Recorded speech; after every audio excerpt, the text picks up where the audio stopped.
In this video, I'm going to show you how to change ammo type in Once Human. So this is actually very easy and straightforward. However, if you've never done it, it can be hard to find. What you want to do is press I on your keyboard to open up your inventory, and then you want to go to gear. In here, you want to select your weapon to which you want to change the ammo type of, and you want to right click on that weapon. So for me, it's going to be this pistol, the DE50. You want to right click it, and then in here you want to go under accessories, so the second tab, and then at the very bottom, as you can see, it says ammo. When you click on it, it shows all the different possible ammos over here. So as you can see, I have 40 of these copper pistol ammos right now, and it will show you how much of every single one you have.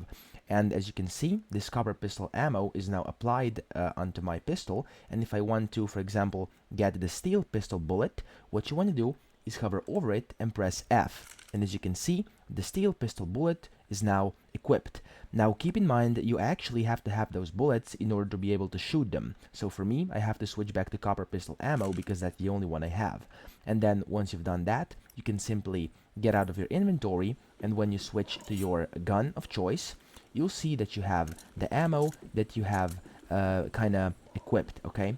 So that's it. That's how you change ammo type in Once Human, and I hope this video helped you out. If it did, make sure to subscribe to the channel and help me out as well.